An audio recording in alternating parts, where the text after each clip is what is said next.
Hello students, now we have to start the chapter that is working of institutions. Okay, तो इसमें कर रहे हैं हम about the Prime Minister and his Council of Ministers. Okay, तो Prime Minister का appointment कैसे होता है इसके बारे में हम ऑलरेडी डिस्कस कर चुके हैं इन द लास्ट चैप्टर, तो हम फटाफट से अब इसके पॉइंट्स लिख लेते हैं. ठीक है, ओपन योर नोटबुक, लिखना शुरू कर दीजिए फटाफट से. हेडिंग डाल लीजिए prime minister and the council of minister. ठीक है, लिखिए the president appoints the prime minister. ठीक है, नेक्स्ट पॉइंट लिखिए the president appoint the leader of the majority party और the coalition of parties that commands a majority in the Lok Sabha as Prime Minister. ठीक है, the President appoints the person most likely to secure majority support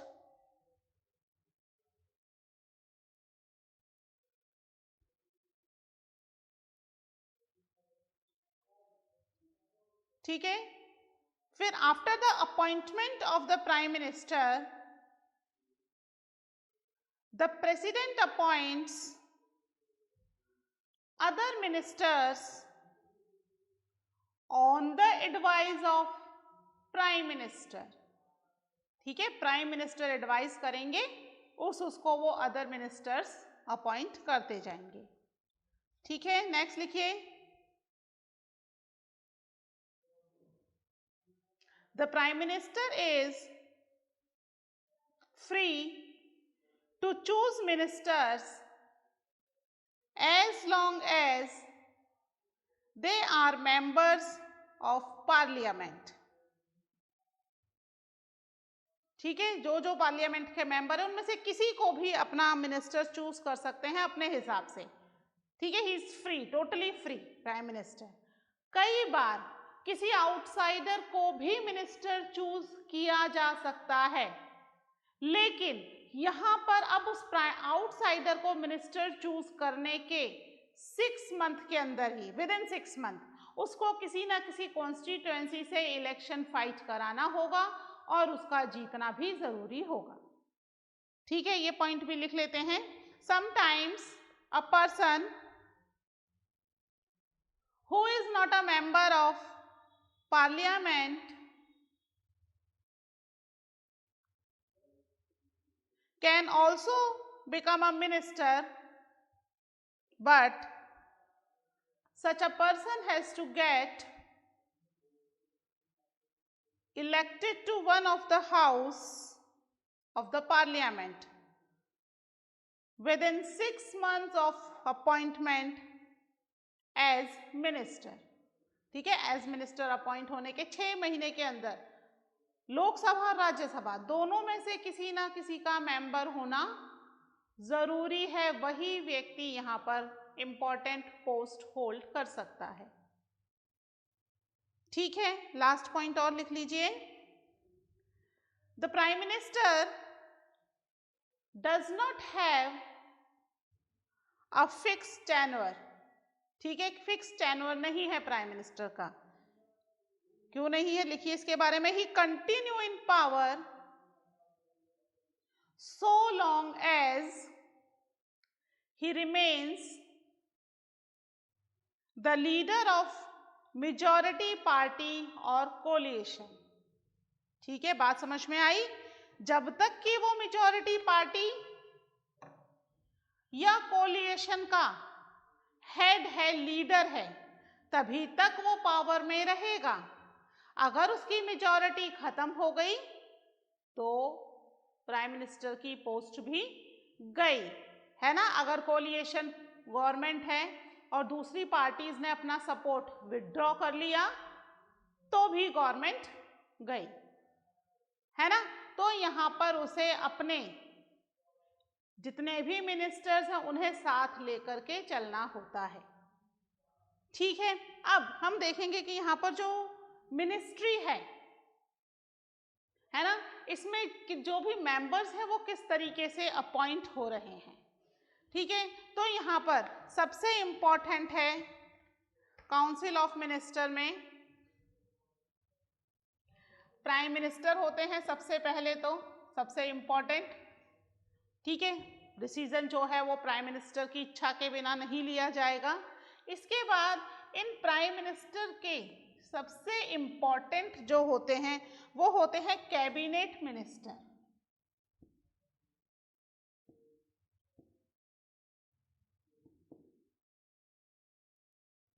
ठीक है, cabinet ministers होते हैं जो कि prime minister के बहुत ही नियरेस्ट होते हैं, और प्राइम मिनिस्टर जो भी डिसीजन लेंगे उन सब में इनकी कंसेंट जरूर होगी। ये मिनिस्टर्स जो हैं वो कम होते हैं, ये केवल लिमिटेड मिनिस्टर्स होते हैं। ठीक है, they are about near about 20 to 25 ministers. ठीक है, जितनी भी इंपॉर्टेंट मिनिस्ट्रीज हैं वो सभी मिनिस्ट्रीज इन कैबिनेट मिनिस्टर्स के पास होती हैं।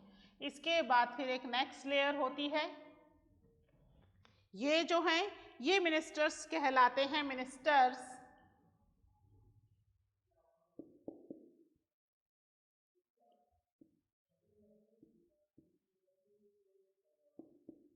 states with independent charges। ठीक है, मिनिस्टर्स ऑफ स्टेट्स, ठीक है, ministers of states with independent charges, मतलब इनके पास भी मिनिस्ट्रीज होती हैं। जो इंपॉर्टेंट मिनिस्ट्री हैं वो तो यहाँ चली गई कैबिनेट मिनिस्टर्स के पास, फिर भी बहुत सारी मिनिस्ट्रीज बच जाती हैं। ठीक है, तो उसके बाद जितनी भी स्मॉल मिनिस्ट्रीज हैं वो इनके पास आ जाती हैं। ठीक है, इसके बाद फिर एक और लेयर होती है, थर्ड लेयर। ठीक है, ये थर्ड लेयर किसकी है? That is the ministers of states. ठीक है, कौन है ये?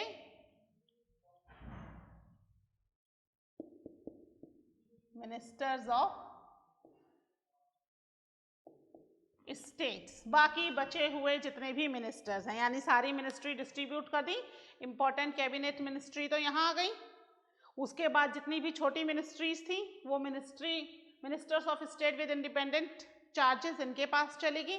बाकी अब जो बच गए मेंबर्स वो मिनिस्टर्स ऑफ स्टेट कहलाते हैं, यानी कि they are the members of one of the other ministry. इन्हीं मिनिस्ट्रीज में किसी ना किसी मिनिस्ट्री के अंदर ये असिस्ट करते हैं या किसी ना किसी मिनिस्ट्री में इन्हें एज अ असिस्टेंट या एज अ सब डिपार्टमेंट इन्हें दे दिया जाता है। ठीक है, जब भी प्राइम मिनिस्टर को कोई बहुत अर्जेंट डिसीजन लेना है fastly, then prime minister call the cabinet ministers. ठीक है, केवल यही मिनिस्टर्स आएंगे जब भी प्राइम मिनिस्टर को कोई फटाफट अर्जेंट डिसीजन लेना है, बहुत ज़्यादा टाइम कंज्यूम नहीं किया जा सकता है। फिर बाकायदा मीटिंग्स वगैरह होती हैं, तो ministers of state with independent charges इन्हें भी बुलाया जाता है, सारी बातें डिस्कशन होता है, वोटिंग होती है, सब कुछ होता है। मिनिस्टर्स ऑफ स्टेट्स को जब लोकसभा का सेशन होता है उस समय ही बुलाया जाता है। ठीक है, इन्हें हमेशा हर काम में बार बार इनवाइट नहीं किया जाता है, ये अपना इंडिपेंडेंट अपना काम करते रहते हैं। ठीक है, इन्हें केवल जब लोकसभा सेशंस होते हैं उस समय ही इनको स्पेशली इनवाइट किया जाता है, अदरवाइज इनको ज़्यादा परेशान नहीं किया जाता है ना। प्राइम मिनिस्टर और कैबिनेट मिनिस्ट्री ही अब मोस्ट ऑफ द डिसीजंस ले लेती है। ये है प्राइम मिनिस्टर की पूरी काउंसिल ऑफ मिनिस्ट्री।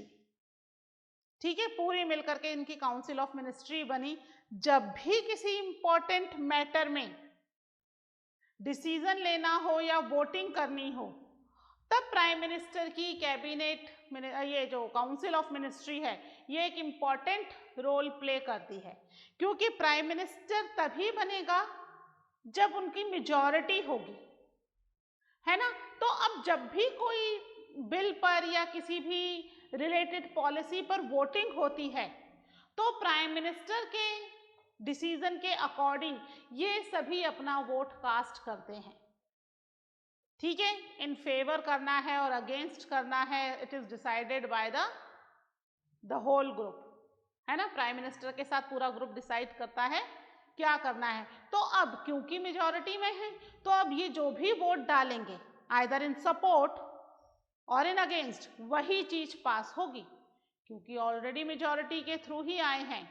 तो अगर ये मेजॉरिटी में रहते हैं तभी क्या कर पाएंगे, they can rule the country, ठीक है। इसीलिए कंट्री में कोलिएशन गवर्नमेंट जब भी बनी है, मोस्ट ऑफ द टाइम बीच में टूट गई है, क्योंकि सारी पार्टीज हमेशा यूनिटी के साथ नहीं रह पाती, सबके अलग अलग अपने पॉलिसीज, प्रोग्राम्स, अपने अलग अलग एम्स होते हैं, तो वो टूट जाती हैं बीच में। एक सिंगल पार्टी अगर आती है मेजॉरिटी में, तो it mostly rule for the full tenure, जो 5 ईयर का टेन्योर है उसमें वर्क करती है। हमने देखा ना, प्राइम मिनिस्टर का कोई भी फिक्स टेन्योर नहीं है, वो तब तक ही रहेगा जब तक मेजॉरिटी सपोर्ट है। इधर सपोर्ट खत्म हुआ, उधर प्राइम मिनिस्टर की पोस्ट खत्म हो गई और मिड टर्म इलेक्शन हो जाएंगे, ठीक है। चलिए लिख लेते हैं इसके बारे में भी, हेडिंग डाल लीजिए council of ministers.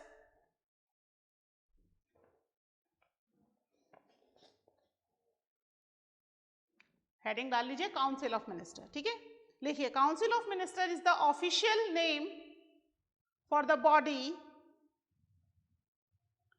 that include all the ministers. It usually has 60 to 80 ministers of different ranks. फिर फर्स्ट नंबर पे हेडिंग डाल लीजिए कैबिनेट मिनिस्टर्स, ठीक है, this is first.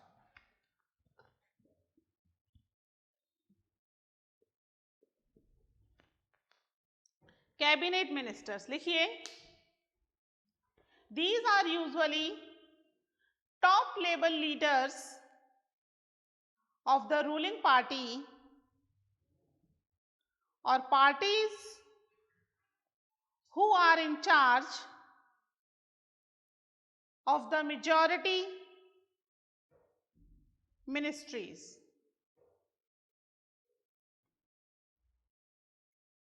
Cabinet or the inner ring of the Council of Ministers comprises about 20 ministers, है ना, लगभग 20 या कई बार ज़्यादा है तो 25, इसी के आसपास मिनिस्टर होते हैं। कंप्राइजेज अबाउट 20 मिनिस्टर्स लिख लीजिए, ठीक है। फिर सेकंड हेडिंग डालिए, ministers of state with independent charges.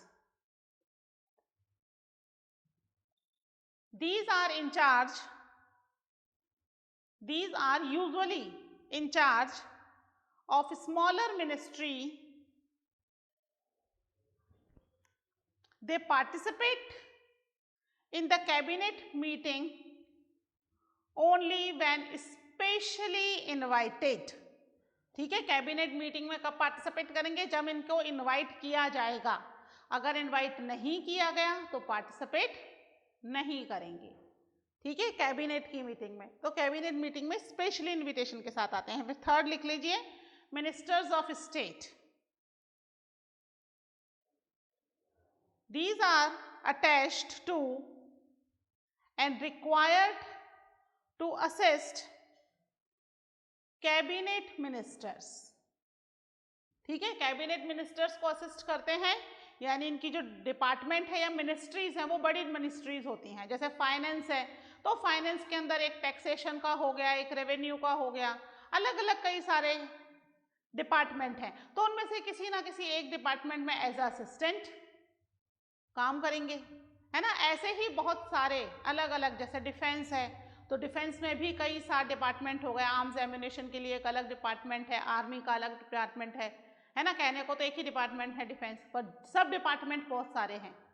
तो इनमें से किसी भी एक डिपार्टमेंट के इनको इंचार्ज बना दिया जाता है और ये उसका टेक केयर करते हैं पूरा। ठीक है, लिखिए इसी में ही आगे, ये तो 3 हो गई मिनिस्ट्रीज, इनके बारे में लिख लीजिए।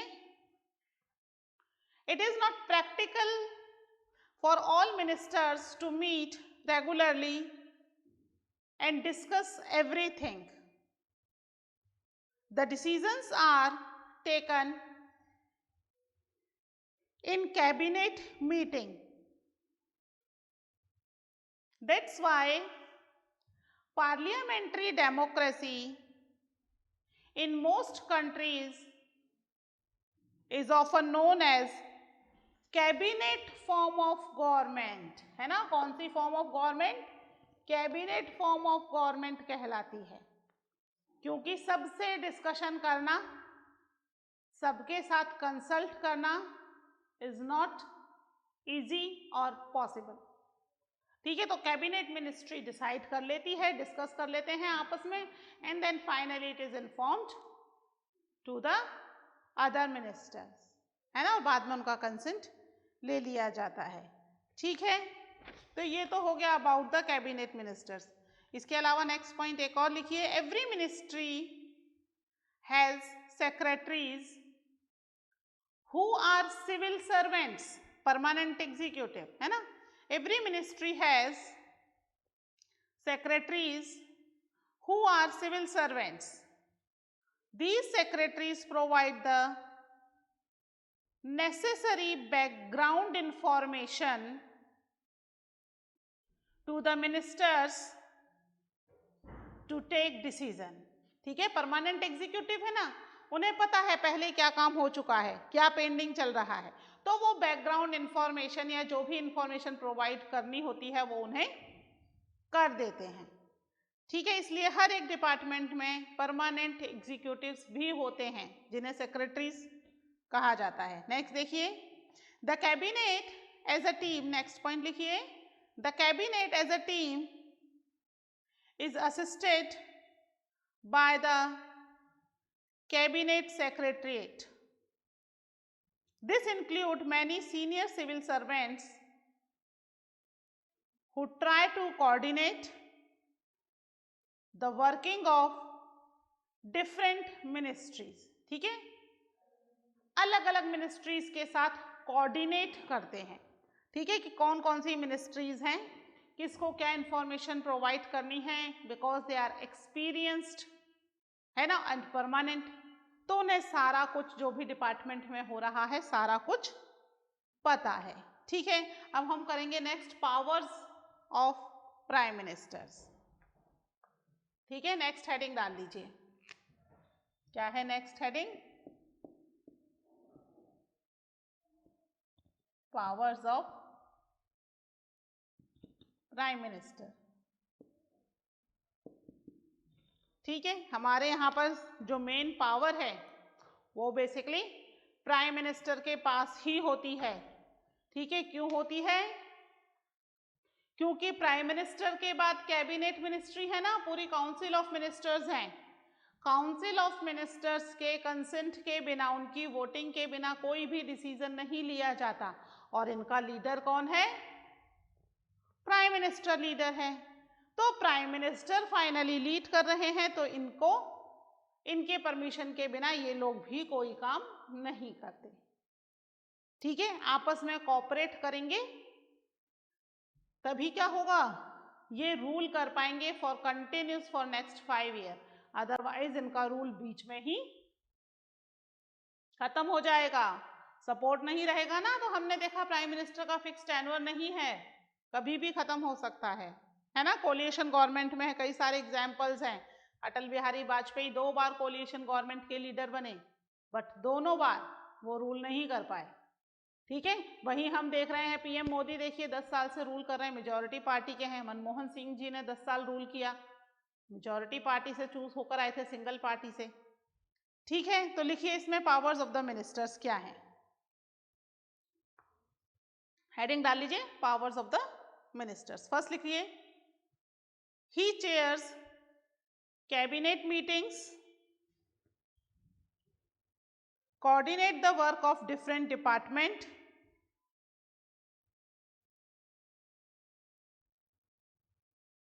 and his decisions are final in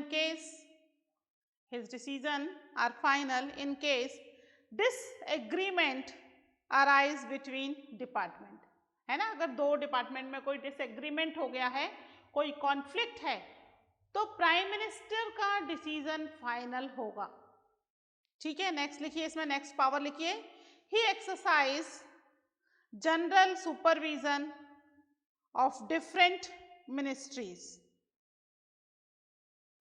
ठीक है, जितनी भी मिनिस्ट्रीज हैं, इसमें लिख लीजिए all ministries work under his leadership. जितनी भी मिनिस्ट्रीज हैं वो किसकी लीडरशिप में काम कर रही हैं? Under the leadership of prime minister. इसलिए वो सभी मिनिस्ट्रीज को बीच बीच में सुपरवाइज करते रह सकते हैं। ठीक है, नेक्स्ट पॉइंट लिखिए, the prime minister distribute and redistribute work of the ministers, and he also has the power to dismiss the minister। ठीक है, पहली बार में तो मिनिस्ट्री डिस्ट्रीब्यूट कर ही दी है ना, डिस्ट्रीब्यूट भी कर सकते हैं। रीडिस्ट्रीब्यूशन, अगर बीच में लगता है कि कोई मिनिस्टर सही वर्क नहीं कर पा रहा है या वो मिनिस्ट्री से सही कंट्रोल नहीं कर पा रहे हैं, तो बीच में भी ये प्राइम मिनिस्टर मिनिस्ट्रीज को चेंज कर सकते हैं, है ना। तभी तो रीडिस्ट्रीब्यूशन, वापस दोबारा से भी डिस्ट्रीब्यूशन कर सकते हैं, और लगता है कि नहीं काम संभाला जा रहा है तो डिसमिस भी किया जा सकता है बाय द प्राइम मिनिस्टर किसी भी मिनिस्टर को। इतनी पावर है प्राइम मिनिस्टर के पास। ठीक है, नेक्स्ट लिखिए, when the prime minister quits, the entire ministry quits।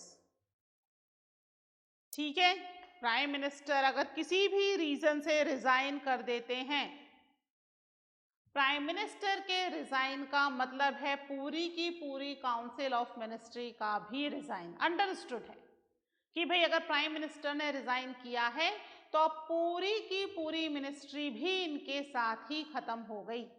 अब इलेक्शन होंगे दोबारा। अब ये नहीं होगा कि भाई आप अपना नया दूसरा लीडर चूज कर दो, वो नहीं होगा। अब इलेक्शन होंगे दोबारा।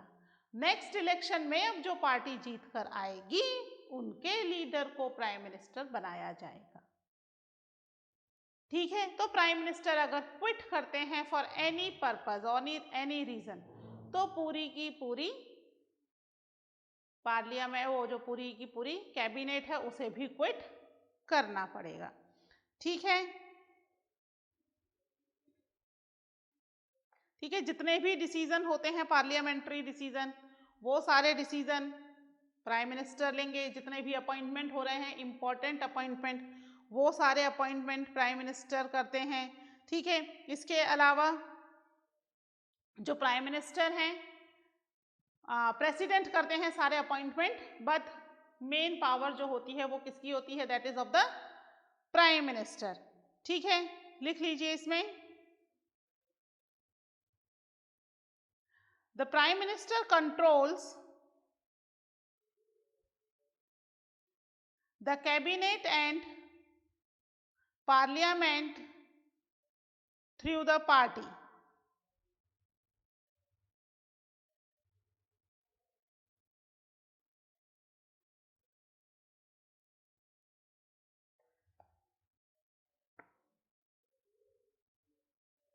ठीक है, इसीलिए अगर प्राइम मिनिस्टर कोलिएशन गवर्नमेंट का है तो फिर उसके पास ज्यादा पावर्स नहीं होती। कोलिएशन गवर्नमेंट के प्राइम मिनिस्टर के पास ज्यादा पावर्स क्यों नहीं होती? क्योंकि उसके सिंगल पार्टी नहीं है। जितनी भी अदर पार्टी उसके साथ ज्वाइन हुई हैं उन सबको साथ लेकर के चलना पड़ता है। ठीक है, सबको साथ लेकर के चलने का मतलब क्या है? सबकी बातों को सुनो और उसके according you have to act. अगर आपने इनमें से किसी एक को भी नाराज कर दिया तो क्या हो जाएगा, आपकी पार्टी बीच में ही डिसॉल्व हो जाएगी। ठीक है, लिख लीजिए, all the important appointments done with the consultation or advice of the prime minister. ठीक है, प्राइम मिनिस्टर के कंसल्टेशन या एडवाइस, इसके साथ ही जितने भी इंपॉर्टेंट अपॉइंटमेंट्स होते हैं वो सब किए जाते हैं। ठीक है, these are the powers of the prime minister. ठीक है, तो ये हो गया अबाउट द प्राइम मिनिस्टर। ठीक है, तो अब हम पढ़ते हैं अबाउट प्रेसिडेंट।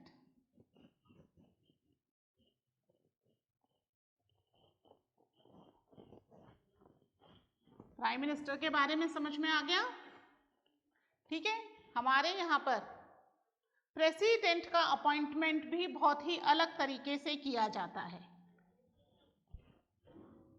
ठीक है, प्राइम मिनिस्टर तो हमने देख लिया डायरेक्ट इलेक्टेड है, पर प्रेसिडेंट जो है वो इनडायरेक्टली इलेक्टेड होते हैं। किस तरीके से इनडायरेक्टली इलेक्टेड होते हैं? जितने भी मिनिस्टर्स हैं, आपने कभी वोट दिया है क्या प्रेसिडेंट के लिए, या कभी देखा है किसी को वोट देते हुए? नहीं ना, प्रेसिडेंट के लिए कोई वोटिंग नहीं होती है। प्रेसिडेंट के लिए प्रेसिडेंट जो है इट इज इनडायरेक्ट इलेक्टेड।